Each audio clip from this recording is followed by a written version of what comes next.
देख रहे हैं खबरों नजर चैनल। खबर यूपी के जिला आजमगढ़ से है, जहां वरिष्ठ पुलिस अधीक्षक हेमराज मीना के निर्देशन में आजमगढ़ पुलिस ने एक सनसनीखेज हत्या के मामले का खुलासा करते हुए 2 आरोपियों को गिरफ्तार किया है।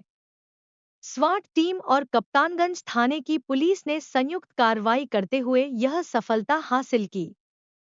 पुलिस के अनुसार 29 नवंबर 2024 को सुनील राय नामक व्यक्ति की गोली मारकर हत्या कर दी गई थी। सुनील राय अपने खेत में काम कर रहे थे, तभी अज्ञात हमलावरों ने उन पर गोली चला दी। इस मामले में कप्तानगंज थाने में अज्ञात लोगों के खिलाफ मुकदमा दर्ज किया गया था। पुलिस जांच में 2 आरोपियों की पहचान हुई, नीतीश राय और मौसम चौहान। 24 जनवरी 2025 को पुलिस ने सूचना मिलने पर मालेपट्टी से दोनों को गिरफ्तार कर लिया। गिरफ्तार आरोपियों के पास से पुलिस ने हत्या में इस्तेमाल किए गए हथियार और कुछ अन्य सामान बरामद किए हैं, जिनमें एक जोड़ी जूते, एक तमंचा, एक कारतूस और एक मोबाइल फोन शामिल हैं। पुलिस ने बताया कि आरोपियों के खिलाफ आर्म्स एक्ट के तहत भी मामला दर्ज किया गया है। दोनों आरोपियों को गिरफ्तार कर न्यायालय में पेश किया गया।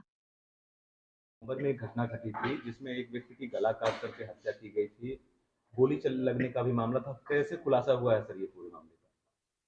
देखिए 29/11/2024 को थाना कप्तानगंज में एक सुनील राय उर्फ मुन्ना राय, जो कि देवट्टा कप्तानगंज के रहने वाले थे। ये ट्रैक्टर से खेत जोत रहे थे किसी त्रिपाठी जी का, और उसी दौरान एक अज्ञात व्यक्ति के द्वारा इनको गोली मारी गई। गोली मारने से ये चलते हुए ट्रैक्टर से, ये ट्रैक्टर चला रहे थे, खेत जोत रहे थे, ड्राइवरी का काम करते थे। तो जैसे ही गोली चली तो ये लेफ्ट साइड में नीचे गिर गए थे, और पीछे जो रोटावेटर होता है उसका जो व्हील है, उससे इनका उसमें गला भी कट गया था। और जो ट्रैक्टर है वो मौके पे चलती हुई हालत में बगल में ही एक घर के पास में पेड़ था, वहाँ जाके टकरा के फिर ट्रैक्टर रुका था। उस घटनास्थल पे थाना प्रभारी, क्षेत्राधिकारी और मेरे द्वारा घटनास्थल का निरीक्षण किया गया, और देखने से प्रथम दृष्टया ये लग रहा था कि कोई रंजिशन इस तरह की जो हत्या है उसको अंजाम दिया गया है। और लगातार हमारी जो टीम है थाना प्रभारी की और एसओजी की टीम इस पर काम कर रही थी।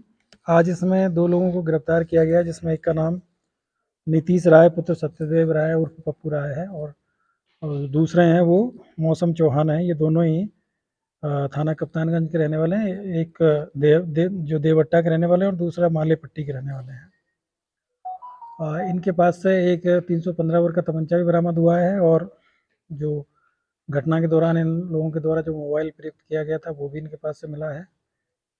और इनसे जब पूछताछ की गई है तो ये जानकारी मिली है कि उस दिन इन लोगों ने, जब वो मुन्ना राय जब खेत वहाँ पे जोत रहे थे, सुनील उर्फ मुन्ना राय, उसी समय बगल में वहाँ पे एक खेत में मतलब घास उगी हुई है बड़ी ऊंची, वहाँ छिपके और उसका वेट किया, और जैसे ही वो मेड़ के पास में आए तो इन्होंने गोली चलाई, और गोली चलाने के बाद में ये वहाँ से चले गए थे। घटना का कारण जब जाना गया, मोटिव इनका क्या था, तो पूर्व से इनके आपसी जो पारिवारिक विवाद चलता रहता था, और कई बार इस तरह के झगड़े हुए, और जो जो घर के सामने वाली जो ज़मीन है उसको लेकर, जो आबादी की जो ज़मीन है उसको लेकर भी थोड़ा इनमें आपसी अनबन रहती थी। और जो नीतीश राय है, उनका ये कहना है कि इनके जो दादाजी की डेड बॉडी को ले जाने को लेकर भी कुछ विवाद हुआ था साल भर पहले।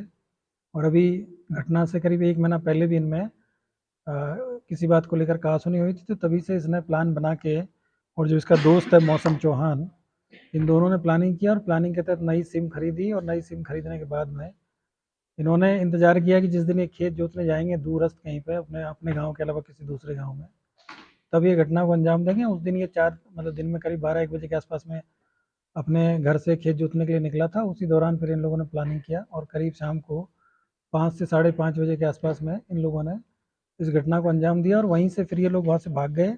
और तमंचा, मोबाइल है, इन दोनों को भी इनके द्वारा कहीं ले जाके गाड़ दिया गया था, जिसको कि हमारी टीम ने रिकवर किया है।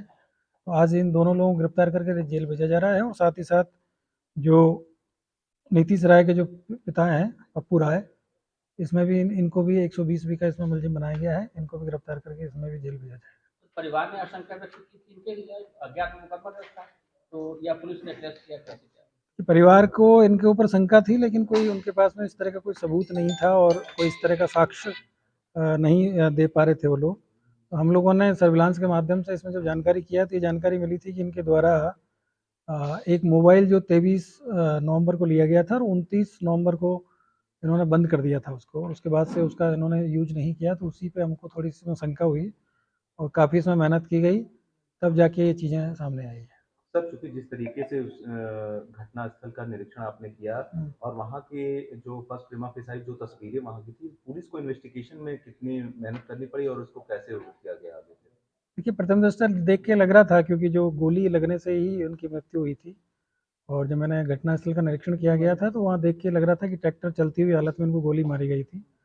तो ये लेफ्ट साइड में ट्रैक्टर से नीचे गिर गए थे और गिरते टाइम पे इनका जो सिर है वो रोटावेटर में अटक गया था और उसी वजह से सिर में भी इंजरी थी। तो वो देख के थोड़ा कन्फ्यूजन लोगों को लग रहा था कि वहाँ पे इनका गला काटा गया है या गोली मारी गई है। एक्चुअली में उसमें एक गोली मारी गई थी इनको और गोली मारने के बाद ये नीचे गिर गए थे और नीचे गिरने से फिर इनको रोटावेटर से इंजरी हुई और जो ट्रैक्टर है वो चलता रहा और आगे जाके एक पेड़ से जाके टकराया था। तो वो चीज़ें दिखाई दे रही थी कि इस तरह की जो घटना है ये कोई रंजिशन है, लेकिन चूँकि घटना स्थल गाँव से दूर था और जिनके खेत में ये घटना हुई थी उनका इस घटना से कोई लेना देना नहीं था और वहाँ आसपास में एकदम बिल्कुल खेत ही है, वहाँ कोई ना कोई सीसीटीवी था ना ही कोई और चीज़ थी। तो थोड़ा सा इसमें दिक्कत ये आ रही थी कि चीज़ें डिटरमाइन नहीं हो पा रही थी कि घटना का मोटिव क्या है, क्योंकि इनकी जो रंजिश है वो पुरानी है, कोई तात्कालिक कोई उसमें इस तरह का कारण नहीं था। तो उस वजह से थोड़ा इसमें टाइम लगा है और चीज़ें चूँकि वेरीफाई करने में टाइम लगता है, मर्डर का केस है, बहुत आसानी से